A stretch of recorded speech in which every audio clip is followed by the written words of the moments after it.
Welcome back po again sa aking YouTube channel, Bernard T. Gabaon TV. Sa gabing ito ay pag-uusapan po natin kung ano po ang naibibigay ng tamang exercise, tamang stretching, tamang yoga sa ating katawan. Ano po ang benefits at ano po ang relationship nito sa ating ekonomiya? Well, bago tayo mag-start, mga kabayan, gusto ko lamang ding i-explain sa inyo na kapag ka ang health po natin, whether ikaw man ay isang entrepreneur or ikaw man ay isang successful na professionals o kahit ano pa, isa kang businessman o di kaya negosyante, ang kalusugan ay napaka-importante po sa atin. Di ba? Napaka-importante po na ma-corner natin, na maayos po natin ang ating kalusugan. Kaya naman, bago po ako mag-perform ng aking yoga na matagal ko na pong ginagawa, by the way, I am Mr. Bernard T. Gabaon. I am a safety officer by profession, and I am a OFW, and it's been a long time na nagpa-practice po ako ng yoga. Napaka-importante mga kabayan na ating mapalakas ang ating katawan. Napaka-importante po. Ang niche ko po ay patungkol po talaga sa business, sa preaching, sa encouragement. At ito na nga po, parte po ng pagtitipid natin ay ang maayos po ang ating kalusugan. Kasi kung hindi po maayos ang ating kalusugan, ay mas lalo po tayong magkakaroon ng maraming gastos. Kaya unang-una sa lahat, para maayos po ang ating pagtitipid, isa sa parte o aspects na kailangan nating tignan ay ang health po natin o kalusugan. Okay, isa-isahin po natin. Bilang isang individual, ay kinakailangan natin na spiritually fit. Yan. Physically fit. Dito tayo sa physically fit. At siyempre, financially fit. Emotionally fit. As psychological fit. Di ho ba? Kailangan natin yan. May kasabihan, marami ang nagsasabi, aanhin mo ang maraming pera kung hindi ka malusog. Ayan ang sinasabi ng karamihan na totoo. Well, in reality, totoo po yan. Kaya pinapangalagaan natin ang ating sarili, ang ating kalusugan. Focus po tayo ngayon sa ating sarili. At pag nakapokus po tayo sa ating sarili at pag hindi po tayo nagkasakit, anong mangyayari? Siyempre, makakaiwas tayo sa gastusin at makakatipid tayo. Yun po ang relationship ng aking niche na gusto kong i-convey sa inyo na ganito nga yung ang pag-yoga ay talagang napaka-importante po. Bago po tayo mag-umpisa, ay gusto ko lamang i-shout out si The Manders Vlog diyan sa Italy. Ito po si Rizzi Gagarin, shout out po sa inyo.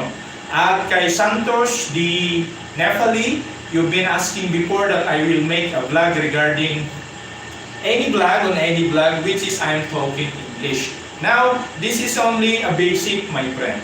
I hope you can rely on this and you can relate on this.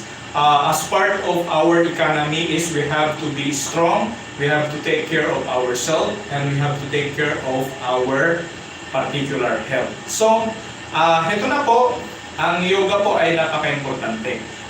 History, kung bakit po ako nag-yoga, 4 years or 6 years ago, ay nagkaroon po ako ng fatty liver.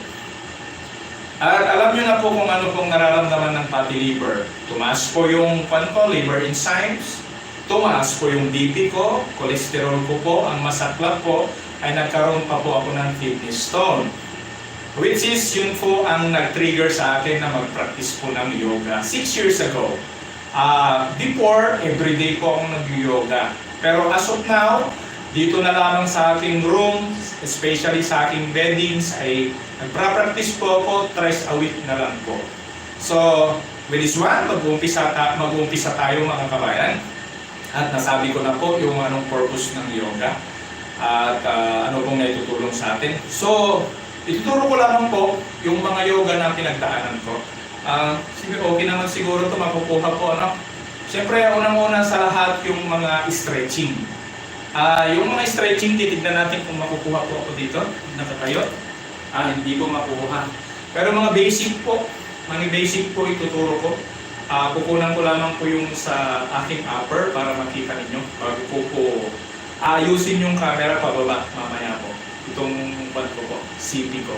So, kukunan muna natin yung stretching natin pag nag-umpisa po tayo. Sorry po.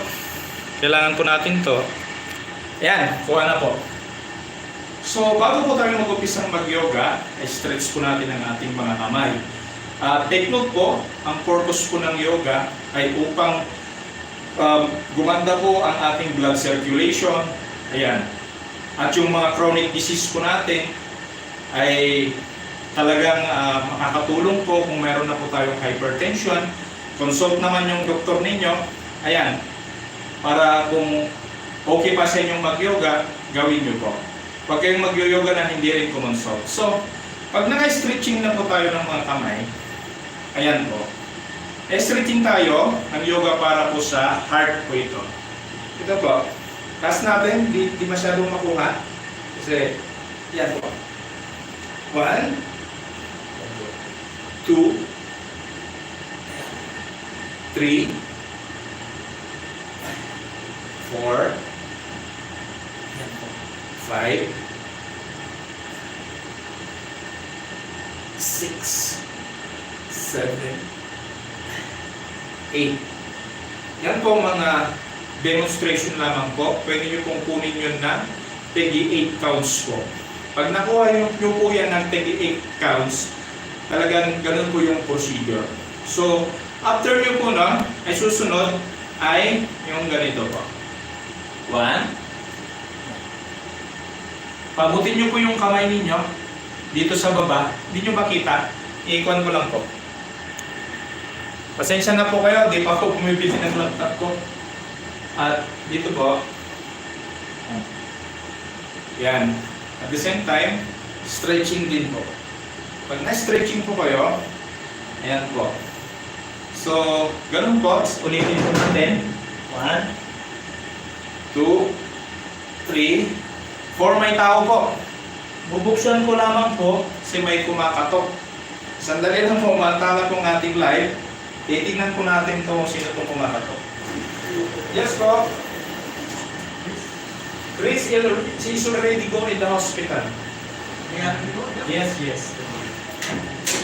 Okay, balik po tayo. Kasi nasa kampo po kasi tayo, nagtatanong po yung natin, ambulance driver natin. So, ganun nga po ang procedure.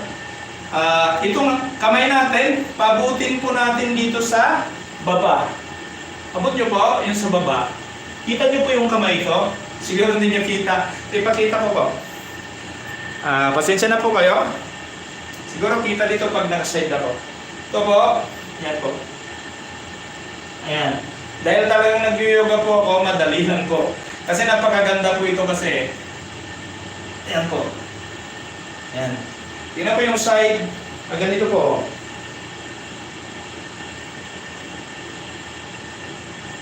Ayan po. Gusto ko ipakita po yun. Pasensya po kayo. Hindi po tayo nagkaroon ng kwan. Pero gusto ko lang kasi ito. Isang sikreto ko kasi ito sa health ko. Gusto ko kasing i-convey o gusto kong sabihin na kapag healthy ka, nakakapag-save ka ng pang-hospital mo. Yun lamang po ang logic ng gusto kong ipakita sa inyo. Kasi kahit napakagaling tayo, napakayaman natin, kung meron tayong sakit, minsan napupunta lang sa hospital. Yun po, yun nga po. At kung kaya nyo, yan po ang mga yoga natin. Ito po for blood circulation, maganda po.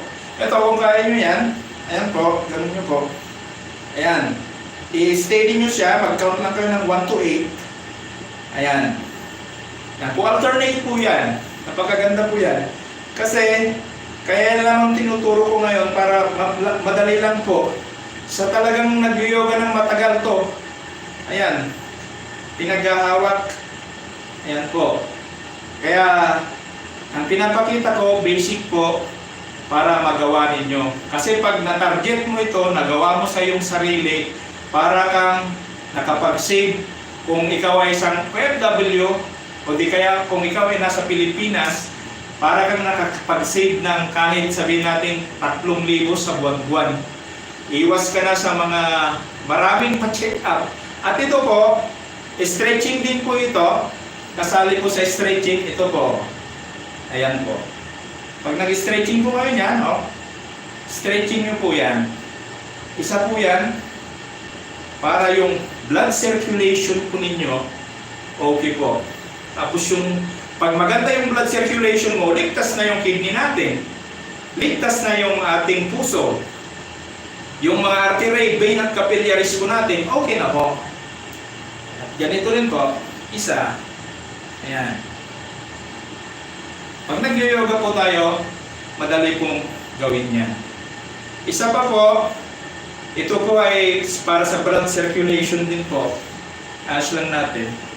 Ito, i-push mo to, parang ganyan mo.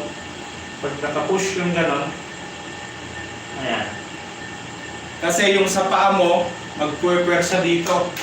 Para yung blood circulation dito, sa mga paa mo, sa binti, ay maganda pong circulation. Kabilaan po, ayan. Ayan. So this is a yoga. I am not a yoga instructor, but I practice yoga in order to survive, in order to overcome my health. Since 6 years na pa akong nag-yoga.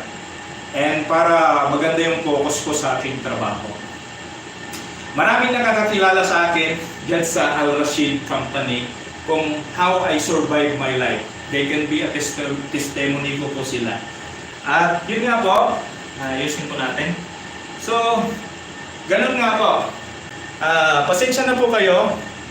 Next time, kukuha lang po ako ng laptop para ma-demo ko. Titingnan nyo po yung stretching po natin sa paa. I hope so na makuha dito. Dito po, hindi niya kuha. Pero okay lang po kung hindi kuha. Magbibigay po ako ng isang position. Ito po, and inshallah hope makuha po dyan. Napaka-importante po kasi na makuha po natin to. Kasi pasensya na po. Gusto ko lamang pong ipakita. Ito, ang part para may pakita ko. Ito po, pag nag-yoga po tayo, ito pa yung napaka-importante, pampawala na rin po ng bilbil. Ito po. Ayan, dito naman po sa artery sa ating paa, sa vein at capillaries na stretching po. Para maganda po yung circulation. Magkabilaan po ito. Ayan.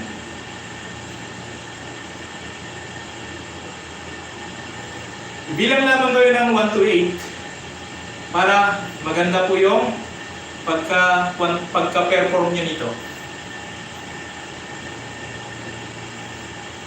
Naman po, talagang nag-yoga po tayo kaya okay po.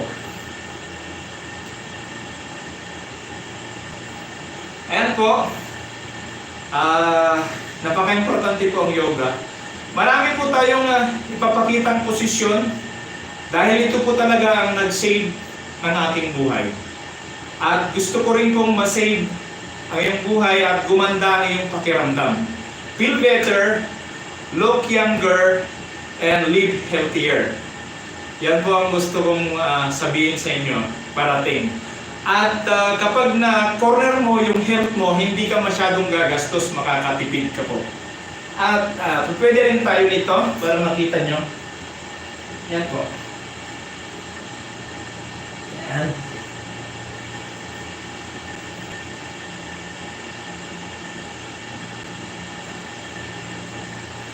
So yan po ang part ng ating yoga.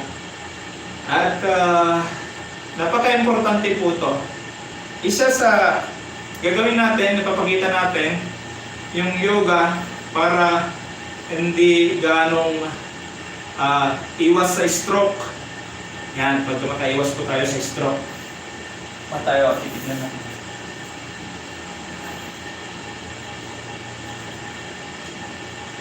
Kita nyo? Ayan po. Steady nyo lamang po to.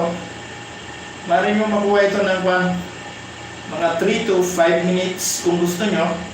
Pero sa akin, mga demonstration lamang po ang gusto ko pong ipakita sa inyo para masave nyo po yung pera ninyo at kalusugan ninyo. Maganda po yung meron tayong stretching at saka yoga. Ayan po. Pwede nyo kayong anong gusto nyo. Ayan.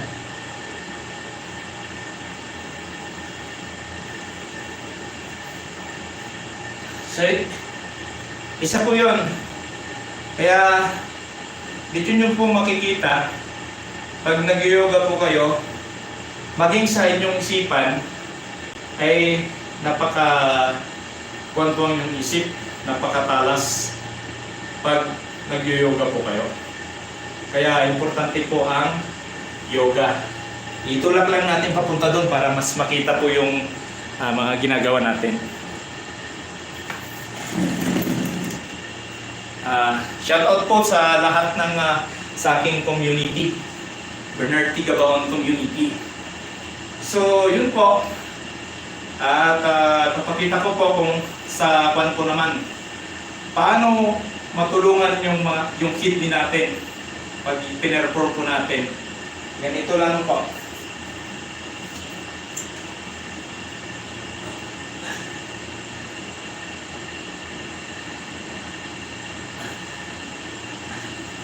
Paulit-ulit lamang po yun na yung gagawin.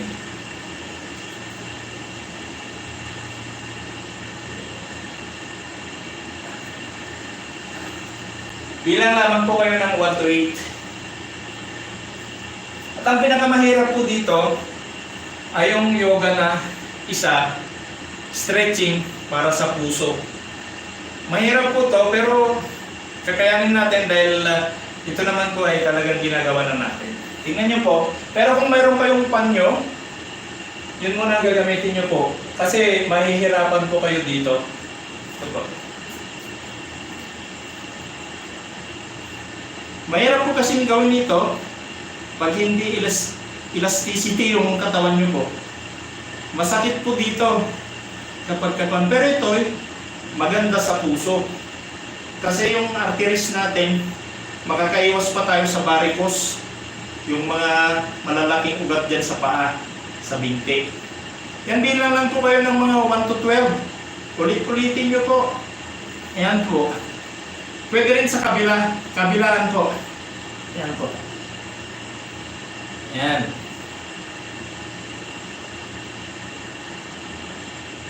So, yan po ang isang parte ng yoga nasa puso. Gusto mo namang mag-relax, magpahinga, kung mo lang itong pamong ganito, yan.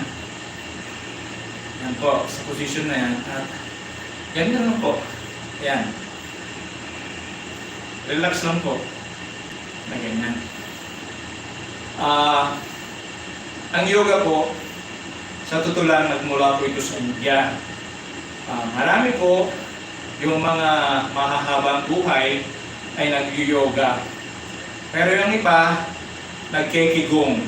Qigong naman yung mga dancing na mahihirap. Kaya naman yan sa Pilipinas,